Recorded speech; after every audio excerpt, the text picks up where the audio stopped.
Okay? What do you say? He's trying to go back there. I just held his ankle, came around. Boom. It was a cradle. I was the way he landed. Locked it up. Huh? I can get him, but I got the short arm. Longer guys like you can reach fair. You know? That's a longer cradle. Or what? See, that's my takedown. High crotch. High crotch. On my feet. High crotches, singles, doubles. Hey guys, my philosophy when I started wrestling, I wanted to be the best in the world. And at your age, I decided I'm going to go to the business. Okay? I was only a freshman, and I said, this is what I want to do. I did gymnastics, I ran in the country, I played football, I did football for track. When I got into wrestling, I quit everything. This is what I want to do. This was my sport. It was my calling. And then I asked the coach, what do you got to do to go to the wrestling? He goes, a lot of hard training, drilling technique, pretty much made this your job. Dedicate your life to this sport. Give up. You got to make sacrifices if you want to do good catch. That's the bottom line. You got to make sacrifices. Wrestling was number one in everything. I hate to say it, took second in my life. Everything second in my life. Okay? And that's all I did. Wrestle. I lived wrestling, slept wrestling, cooked wrestling, everything. I was still practicing my sport when I was going to bed, drilling technique in my head, making a visual picture, drilling, being in the mat, and having my hand raised. Wake up in the morning, that's what I was thinking. I was still practicing. This is a sport that you practice 24/7, guys. If you want to be halfway decent. That's all it is. That's a lot of drilling. You want to know all these moves, okay? But you guys haven't even mastered just the basics. The basics is what's going to win skate and national world championships and Olympic championships. Those guys win on basics. And they don't win by big margins.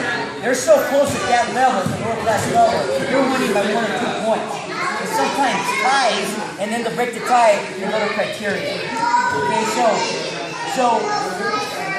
it's a sport, guys, that you're not going to get gratification right away. This is a sport that takes time to be successful. My first 2 matches, when I stepped on the mat, I was a JV. I got pinned in less than 30 seconds. I should have quit. Okay, but I didn't because to begin with, guys, I love the wrestling. What I love the wrestling. I like the whole thing about it. I like the people. I like the international. I call it the international sport. It's the only sport you can travel all over the world. Guys, I wrestled during the Cold War. You guys probably weren't even born. I wrestled in the late 70s, early 80s. I've been to the Soviet Union when it was the Soviet Union. Okay, I've been to Cuba. How many people have been to Cuba? Sport was. Have you? Via Canada? Canadians? Yeah. But if you're from the States, they won't let you in. But anyway, I've been to Bulgaria. I've been to Romania. Back in the late 70s, Romania was one of the worst than the Soviet Union, the way they treated the people. The second, the reason why I got in is because of sport. Sport is an international language. Music, certain musics weren't allowed to be listened to in the Soviet Union, like Christian music, rock and roll. They didn't like any of that stuff. Okay, first of all, if you're a true communism, you're an atheist. You do not believe in the supreme leader, Allah, God or whatever. Okay, they're totally atheist. So anyway, wrestling was a sport that got me to travel all over the world. It's got my education, but you got to train so hard and win at it, and dedicate your life to it. And guys, this stuff, it could be boring, but I tell you what. I'd rather be bored through the whole wrestling season, drilling the same stuff, and at the end of the season have my hand raised. That's not boring, guys. Especially when you're a state champion, or a national high school champion, or an NCAA champion. There's no other feeling, guys, that I cannot describe. I can't describe it, how you feel when you work your butt off, dedicated your life to the sport, achieving your goal, and having your hand raised. Okay, guys? I get goosebumps talking about it.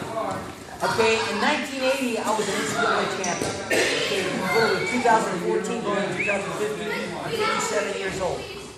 In 1980, I was 22, 21 years old when I won the NCAA tournament. Okay, that was a long time ago, and I still get goosebumps. I remember that feeling. And 8 years of my life was dedicated for that moment. That one won 8 minutes out of that day to prove to the country that I was the best college wrestler in the United States at that weight class. Okay, and I did it. I achieved it. So, and I didn't achieve it, guys. I achieved it through a lot of hard work. A lot of hard work, guys. This is one of the only sports that I said, it's like I said, you're not going to get gratified right away. You can pick up a football and I can teach you how to throw it once or twice and you got it down. Boom, boom, boom.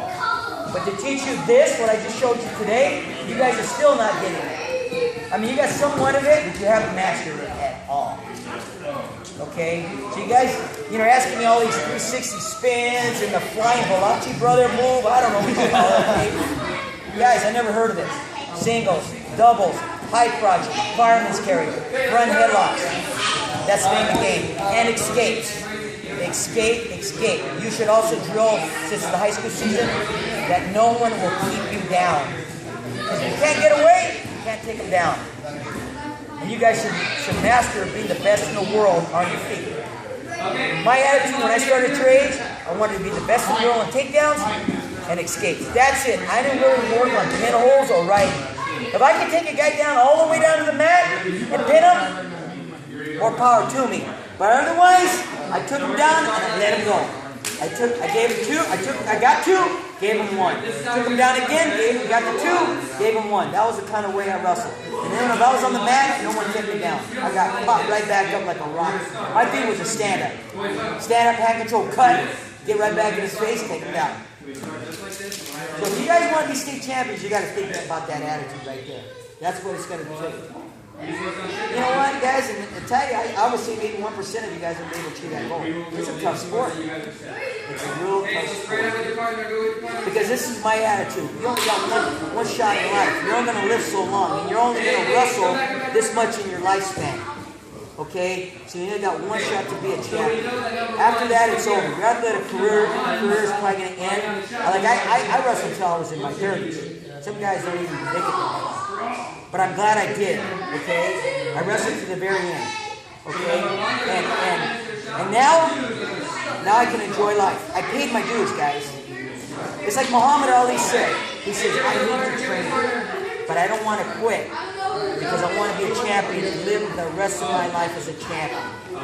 So now I'm done. I'm only enjoying, telling you guys my story and saying that I was a national champion. And I was also a 3-time World Cup champion. I won the World Cup 3 times. I love international wrestling. That was my goal, to go to the Olympics. Go to the Olympics, get to wrestle everyone in the world. So my dreams were way beyond wrestling in this country. I wanted to represent this country and I wanted to go wrestle all over the world. I did. I wrestled I wrestled the Japanese, the Cubans, the Soviets, the Romanians, Bulgarians, the Swiss Germans, the North Koreans, the Persians, or the Iranians. I wrestled them all. Mongolians, they were all tough. So you guys, it's up to you what you guys want to do. You got your whole life, you guys, to have a good time. You got your whole life to have a good time. Well, one shot in your life, you're able to prove the world or the state or your family that you're a state champion. And after that, it's over. I thought that way even when I was cutting weight. Like, oh man, look at that piece of pizza or that burrito or that ice cream. And my coach used to say, you know what, Joe? When the rest of the season's over, it's always going to be there. It's not going to go away. It's not like the last piece of pizza. So I was able to keep my diet and watch my weight. And now it's over, I can have as much pizza as I want. And I already achieved my goal.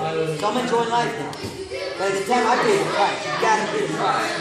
You gotta pay the price in the sport, guys. If you do it halfway, it's gonna show on the map. You're gonna be flying all over with some guy doing the 360, whatever you call it. Okay? I want to be throwing the guy around and taking him down. Okay? Any questions? All right. Let's get a partner. We're gonna do some hard wrestling. Get a partner.